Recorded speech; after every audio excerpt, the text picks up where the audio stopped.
Live? Yeah, here we go.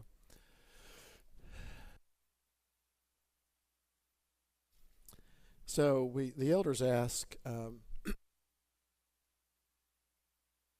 Ben if we could take a few moments to try to wrap up this discussion on the qualifications of the elders, especially the qualifications that have to deal with the man's relationship to his wife and to his children.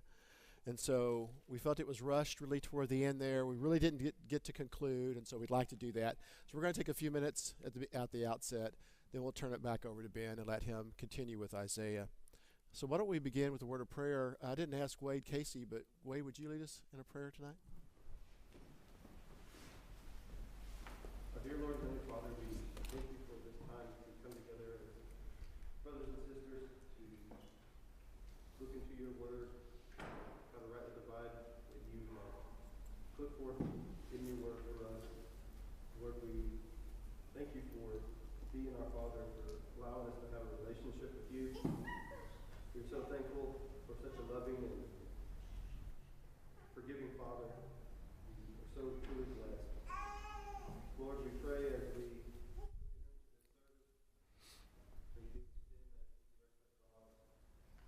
may we try to truly look into your word to see how you would have your church be led and by what kind of marriage. Lord, we thank you so much for your Son, for the blessings we have through him. We know he did so willingly and out of love for us. We're so thankful for that. May we always strive to follow his example and show others his love by our actions and by our words. Again, we thank you for this opportunity to be together to worship you and to study your word. So last Sunday we read 1 Timothy chapter 3, 1 through 7, and Titus 1 through 6 through 11. And we spent time talking about the three C's, the first C being character. There's some 18 or so qualities or characteristics contained in these two passages that deal with the character of the man. And in summary, we concluded it needs to be a mature man, a man of good reputation, a man who is highly responsible. We then went on to the second C, which is capacity, and that is the capacity to teach others. And we talked about those particular specific requirements contained in these two passages. Then we moved on to the third C, which has to do with care, and that's pertaining to the care and relationship of this man to his wife, with his wife, and with his children.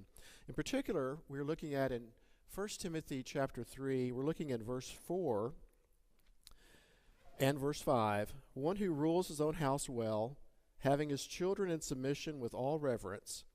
And then this parenthetical in verse 5, for if a man does not know how to rule his own house, how will he take care of the church of God? And then the other reference in Titus 1 in verse 6, the husband of one wife, having faithful children, not accused of dissipation or insubordination.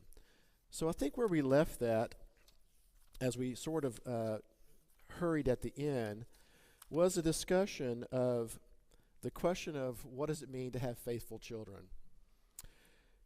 So the question arises, must the man have all of his children, must they all be faithful, regardless of whether they're still living and under the control and authority of the man? What happens if they've left the household? What happens if they've perhaps fallen away from the Lord after they've left? And then on the other side, what if they're too young to be accountable, and if they're not responsible? So there are two major discussions, we said on Sunday, about this particular question. The first viewpoint is that the man's not responsible for the child once that individual leaves his household. Now that doesn't necessarily mean that his responsibility ends. We have a responsibility to anyone who has fallen away. And we must do everything we can in our power to try to return or to restore that individual. The next viewpoint is is that no matter what the circumstance, the qualification stands on its own, and regardless of the age or circumstance, the man must have faithful children. And so even though they may be 40 or 50 years old, and they're out on their own and have their own households, then if someone were to fall away, that would disqualify that particular man. And we've looked at several passages about that. Our conclusion is that the following, that the situation that would leave no doubt in anyone's mind, of course, is when all of a man's children are faithful, as long as he lives and they are accountable. That's clearly the clearest and safest position to take. But just because that's the case, it doesn't mean it's necessarily the correct case. And so we believe that the idea of ruling one's household only applies as long as his children are part of his own household, as we read about there in 1 Timothy. And as mentioned, there are, of course, ongoing responsibilities a father has toward his children, as he would to any brother or sister who had fallen away. We know in Galatians 6:1 we have a responsibility. You who are spiritual, restore such a one in the spirit of meekness and gentleness. We talked about, and we're gonna leave that there, and then at the end of this brief discussion, talk about what the elders, the three elders that we currently have here, would hold as a strong personal preference. And so we'll conclude that and just at the end here. Another question comes up on how many of the man's children must be faithful prior to him being appointed to serve. So the qualification simply states having faithful children. Having faithful children in Titus 1:6. It does not necessarily infer that all of his children must be Christians. So if one understands the requirement to mean that his children must be Christians, we must recognize that the word Christian in the Scriptures is used to indicate one or more children. If God had wanted us to understand that all of the man's children must be Christians, then he could have very easily specified this, but he did not specify that. Therefore, the requirement to have faithful children appears to apply to as many children as are accountable and capable. Accountable and capable. So this were to mean that all of a man's children must be Christians. This would have the odd kind of circumstance of disqualifying a man who's serving as an elder when he had future children. Just take that scenario. So a man serving as an elder, they have another child in the normal course of events. Then if we held the position that all of his children must be faithful, then that elder would need to resign. Let's go on and talk about the situation that we actually have here in this congregation of men who have older children who are faithful, and we have younger children who are not yet accountable. The article that was distributed by Stephen earlier this week really addressed this very situation. I don't know if you had time to read that or not, but the question is, can a man with younger children serve as an elder? And so if a man has two older children who are faithful Christians and also has two very young children who are too young to have obeyed the gospel, is he qualified to serve as an elder, is the question. And David Dan's article covered arguments in favor and against. And so let me just briefly summarize what David was talking about here. Arguments in favor are that, well, yes, the man has faithful children. The term faithful children doesn't imply all faithful children. He does have faithful children if he has two older children who are faithful and two who are too young to obey the gospel. Secondly, the man's children are not accused of dissipation or insubordination. So under the assumption that I've provided you, we have two older children, or it could be three older children, who are faithful, and younger children who are in submission to their father as he is in control of his household. In this case, the man has demonstrated that his younger children will be trained to become faithful Christians by example of and pattern of the older children. So those are arguments in favor of that particular situation where a man might be qualified, considered qualified, with older children who are faithful and younger children who are not yet Christians by virtue of not being accountable. What are some arguments against that David provided here? The arguments against are that the man has not yet met the qualifications of faithful if we hold to the position that all of his children must be faithful, then of course he would not meet that qualification. The second point that David makes is the man may neglect his responsibility to guide his younger children while seeking to guide the church as an elder. So the point there being that with the responsibilities of serving as an elder, it may imperil his devotion and attention to his family to do whatever he can to ensure that those younger children are raised up and decide to become Christians. Another argument against is that the man, having been appointed as an elder, would have to resign should his children fail to obey the gospel. So in the scenario there is of the man serving and his younger children come to the age of accountability and for whatever reason don't make that decision, then it would create a very difficult dilemma for that man. And of course, the next point is the man's appointment under such circumstances might become the focal point of division or controversy within the congregation. And David concludes here that it may be argued that a man should not allow himself to be appointed at the time being in interest of endeavoring to keep the unity of the Spirit and the bond of peace in a man who has children in that circumstance. That's David Dan's view on this.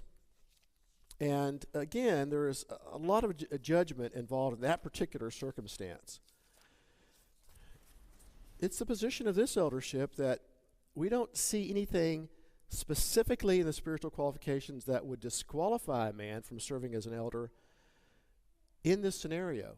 If he has older children who are faithful, and then he has younger children who have, by age of not being accountable, by reason of not being accountable, have not become faithful yet.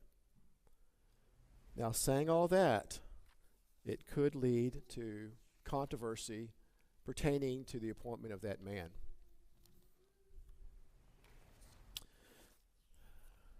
All right, so let's talk about, as we're wrapping up here, what position will this eldership take in this process? As you all know, you received an annual survey, and in that annual survey, we've asked you to look out among yourselves, amongst the body here, to determine whether you believe there are men here in our body who are qualified to serve. Some have suggested, and it has been the practice of the prior elderships, that the most conservative position, the safest position on each of these points should be taken. In other words, the prior practice of prior elderships, of which I was a part of that, regardless of their age or whether they live in the same household, only a man who has all faithful children would be qualified. We know without any debate that a man who has been married to one wife his entire life, without any question, would qualify.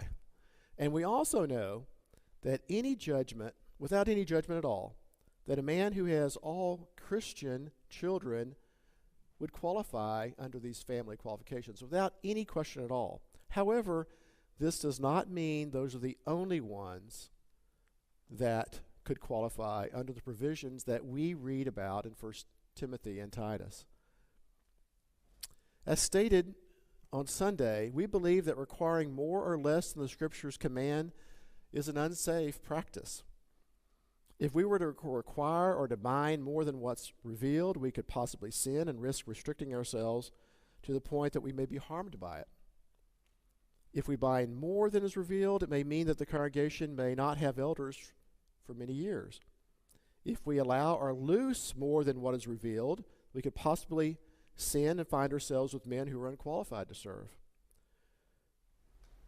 So we must, above all things, preserve the truth. So saying all of that, the elders actually had a conversation after our discussion on Sunday, and we want to let you know what the elders believe here. We clearly believe that a man, an elder, would have to have children who are believers. We also believe that it would be best, clearly best, that all the man's children be Christians. But we simply cannot assert that the Scriptures bind that all of the man's children be believers. We can't bind that, but we think it would be best that he clearly have children who are believers. I may even say this, that of the 3 elders that are currently serving, we believe this so strongly that if one of our children were to fall away, we would most likely, each of us most likely, would feel compelled to step down as an elder. We'd want to focus our energies on that particular wayward child. We also want to be fully convinced that the congregation will be fully committed to following our leadership. We believe that any other scenario other than that would create questions and also perhaps charges that individual is not blameless.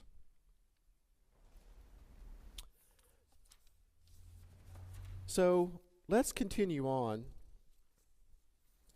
with the qualification that we find in 1 Timothy 3:11. I'm not sure if it's on there. I don't think I have it on there. And that is pertaining to the wife of an elder. Must be reverent, not slanderers, temperate, faithful in all things. 1 Timothy 3:11. So this is a wife who brings honor to her husband, who supports him in his work as a shepherd. And I'm very happy to say that we believe that our wives fit that category, fit those qualifications. And we're proud to say that. So to wrap up then, we believe that the shepherd is to be a family man. And the kind of family that he has, the care that he shows as he raises his children in partnership with his wife, and the manner in which he leads his wife and his children are all indicators of the type of care that he'll show to the flock. And clearly, his relationship to his wife and his children is a proving ground, a testing ground for how he will lead, feed, and protect the flock. So, we're not going to ask for questions at this point because we're going to turn it over to Ben, but if you do have questions or follow-up questions, we'll be happy to talk with you about that afterwards, individually with the elders or collectively.